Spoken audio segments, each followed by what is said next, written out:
E agora, mais uma aula da Home University. Sua casa, sua universidade.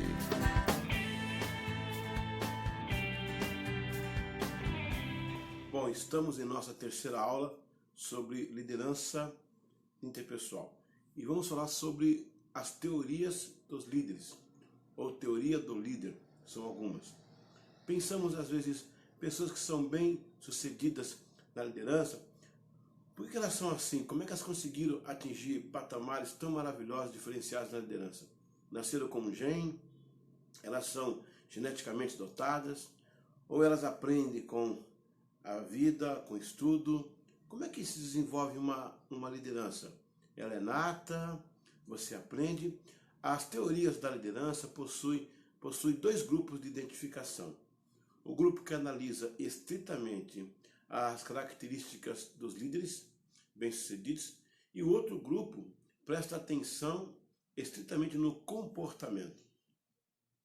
São duas coisas interessantes, é uma separação interessante. O primeiro grupo aposta na hereditariedade. Eles acham que a pessoa nasce dotado, de liderança. O segundo grupo, eles apostam na aprendizagem.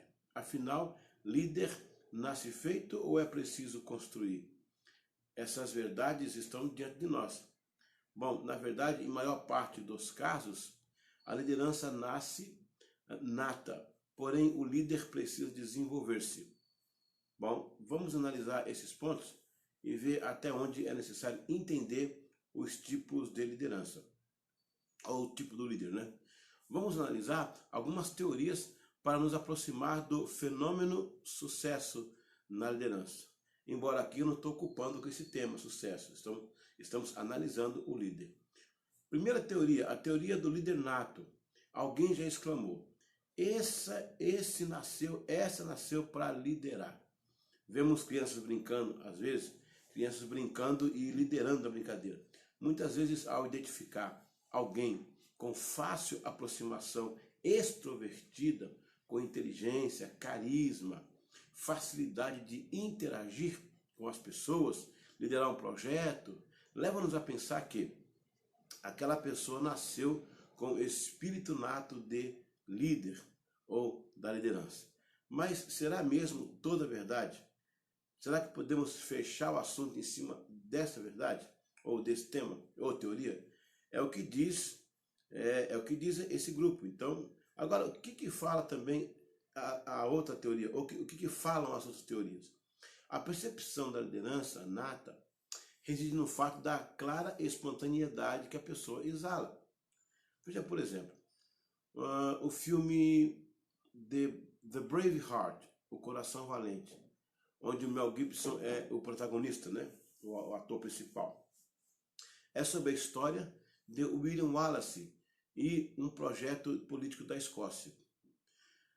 No momento em que o seu exército está totalmente desanimado, tendo como base a forte formação do exército inglês, o Wallace sai do grupo, vai à frente do pelotão e do seu exército e tira um discurso inflamado, tirou um discurso da alma. Ele saiu do nada e pôs-se a falar. Aquela atitude tocou fogo no coração dos seus companheiros. E partiram para cima dos ingleses, partiram para cima do inimigo, mesmo sabendo que talvez eles iam perder a guerra, mas foram com garra, foram com gana, a maior força possível. Qual foi a escola que William Wallace frequentou? Onde ele aprendeu aquele discurso? Quando foi o dia que ele sentou e fez uma redação do que ele ia falar? Quem foi o seu mentor? De onde ele tirou aquele improviso que levantou todo um exército e mudou a história do seu grupo? Bom, tá aí, uma coisa nata. Ele não aprendeu em lugar nenhum. Será que é isso mesmo? Ok. A teoria número 2. Teoria do líder semelhante. O que é o líder semelhante? A teoria da semelhança afirma que há líderes que absorvem características de outros líderes, desenvolvem o mesmo jeito e também a mesma forma. e assim dizem que é possível herdar algum comportamento oriundo desses líderes. Essa é uma teoria interessante, porque realmente há pessoas que, por imitar, acabam se inspirando e sendo um líder tal qual quem ele imitou. Essa teoria normalmente classifica como transmissão de convívio, que os líderes compartilham até mesmo inconscientemente. Muitos reproduzem características diretas de seus líderes. Há casos que acabam ajudando a pessoa a desenvolver. Alguns casos eles andam igual, eles falam a mesma entonação de voz, né? Tomam decisões semelhantes em situações também parecidas. Muito normal, é costume dizer assim: foi assim que eu aprendi com fulano, meu mestre. Não? É uma teoria, a teoria da semelhança. A terceira teoria que eu quero falar é a teoria do líder de ambiência. Essa também é interessante. Essa não fala que a pessoa nasceu ou que imitou, mas ela aprende com o meio. A teoria da liderança da ambiência diz que as situações envolventes as diversas informações de ambiente vão construindo uma liderança. A pessoa ela vê o que está acontecendo na volta e ela começa a liderar. Agora, não se trata mais de naturalidade e nem de espontaneidade, como já vimos. Nem mesmo alguém recebendo, imitando alguém. Nesse ponto, a liderança é contagiada, é catalisada por diversas fontes espalhadas pelo ambiente que está à sua volta, a sua rota de influência, né? Os amigos, as pessoas, situações. É uma construção silenciosa que faz o líder agir assim que seu limite é provocado, no destino de realizar uma tarefa. Então ele vai fazer uma tarefa, ele é provocado, ele cria uma liderança, ele vai desenvolvendo e vai amadurecendo. Aí ele faz e realiza. Vamos, por exemplo, alguém que viveu uma boa influência, recebeu informações sobre sobrevivência na selva. É um exemplo. No momento em que se perder numa mata, fatalmente ele vai criar uma liderança. Alguns mecanismos para liderar e desenvolver aquela saída. E assim conseguir o salvamento. E as pessoas vão com ele. As pessoas vão segui-lo. Ele não está liderando. Ele sai do meio do grupo. Não, vamos por aqui, porque tal. Por esta razão, em momento de duros desafios, pessoas aparecem do nada. Elas emergem e lutam, resolvem e lideram. É quando alguém diz: de onde menos se espera, saiu a solução. Interessante isso, né? É muito raro ver, mas isso acontece. Líder nascer assim, no meio de uma situação. A situação provoca o líder. Sendo assim, a teoria da liderança de ambiência não afirma que é melhor ou é pior em comparação às outras que já vimos aqui, né? Mas essa liderança surge no momento em que for desafiada. A pessoa foi desafiada, ela foi interpelada por uma situação, ela emerge numa liderança. Às vezes você está cercado de bons líderes e boas líderes e não sabe até que desafios aparecem. Desafio apareceu, aí brota um líder. Desafio apareceu, brota um líder. É a ambiência que está assim empurrando as pessoas e tocando as pessoas. Um quarto tipo de liderança é a teoria do líder situacional. A teoria da liderança de situações procede de uma circunstância ou situação que promova um desafio, ela vai promover o desafio. E olha, pode até aparecer um pouquinho com a liderança de ambiência, né? Lá que eu acabei de colocar. Mas não é não. A diferença é que na situação de contingência, a situação eu acabei de colocar para você, a partir de uma ambiência, a pessoa acumula liderança. Então, a ambiência, a diferença é, na ambiência a pessoa acumula liderança. Dessa forma, a usa no momento em que o desafio chegar. O que não acontece na liderança situacional. Presta atenção. A liderança situacional ela é diferente. olha, parece, né? Se você olhar rápido, ela aparece, mas não é. Nesta, por exemplo, o líder não possui informação de ambiência, não recebeu instrução, não tem a expertise daquele que age com liderança natural. Tá vendo? Nenhuma das três que eu já falei. Neste modelo, a situação é a professora e provoca uma liderança interna. Ou seja, a própria situação ela promove a liderança. O único problema nesta é que uma liderança mais propícia a causar a síndrome do burnout. A liderança situacional ela pode trazer a síndrome do burnout. Burnout é quando o líder recebe aquele impacto, desafio, que é maior do que ele pode imaginar. É uma coisa queima-roupa, um peso, né, que ele vai enfrentar e vai ter que enfrentar. Então dá um burnout no cara, a pessoa não resiste. É uma liderança de risco, pois propõe que as lideranças sigam as linhas de decisões de acordo com as situações. Está vendo aí? Não é o caso da ambiência. A ambiência, você tem tempo ainda de se recompor. Essa aí é situacional. Ela acontece na hora que tem que acontecer. Ou seja, não há uma prévia. No entanto, quem se sai bem numa situação é um sucesso tremendo. É considerado um alto nível pela imprevisibilidade que a pessoa encontrou e os acertos que ela realizou. Tá vendo aí? Ó?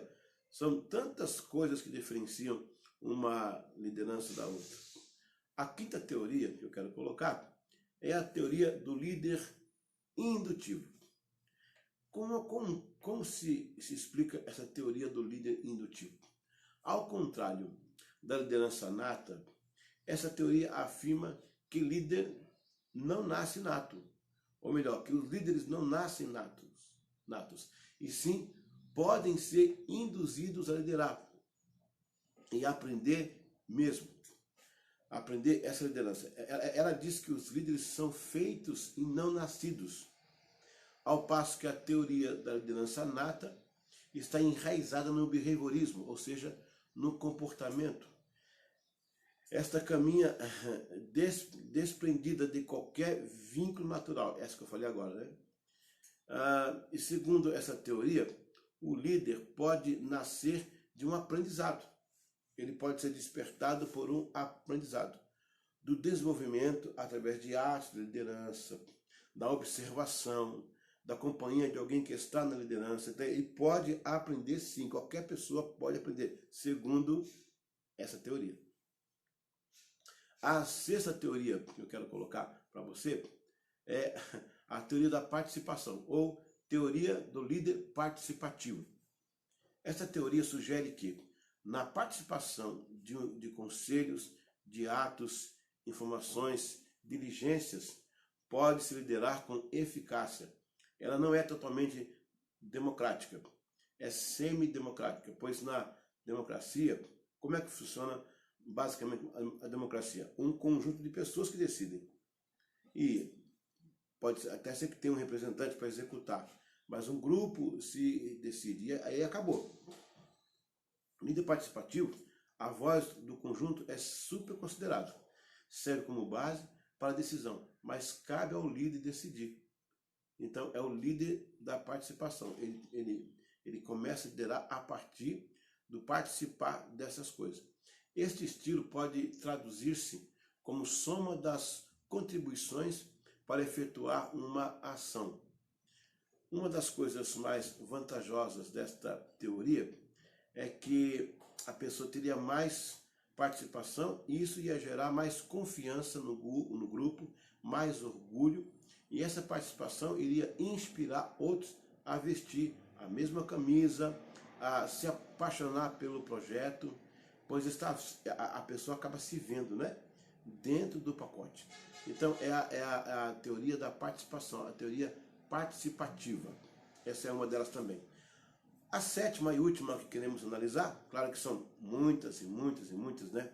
Essas são as mais importantes. A teoria do líder de relacionamento. Por isso que é bom você entender essas coisas para você saber lidar aí na sua empresa, na igreja local, na família, tá? Teoria do relacionamento, o líder relacional.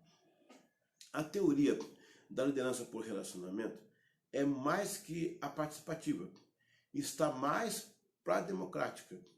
E é quando o líder se empenha em criar um campo de força relacional, onde as ligações, valores, missão, visão corroboram para o resultado final da sua liderança. Esse tipo aumenta a confirmação do grupo e ajuda os membros da organização a interagirem e serem o suporte do processo com mais precisão do seu trabalho. Bom, não podemos focar só numa direção. Essas teorias ajudam a clarear um pouquinho como estamos fazendo e com quem estamos lidando. Fatores básicos para essa liderança é o desenvolvimento da lealdade ética e moral. Lealdade ética e moral dentro do relacionamento. O relacionamento aproxima as pessoas para o bem comum da organização, o que não significa obter favores, flertar com alguém, criar políticas internas diárias. A liderança é tão sublime, gente, que se a gente analisar de um só foco e criar um estereótipo, nós não vamos atingir a plena ideia da liderança no seu desenvolvimento total, né? Isso não vai criar, se olharmos só de um prisma, não cria oportunidades, não aflora e não aprofunda. Por isso que é bom analisar todas essas lideranças para a gente entender. Muito bem, aqui foi a aula número 3 do seu curso Liderança Interpessoal. Home University, sua casa é a sua universidade. Atenção! Esta aula continua no próximo bloco.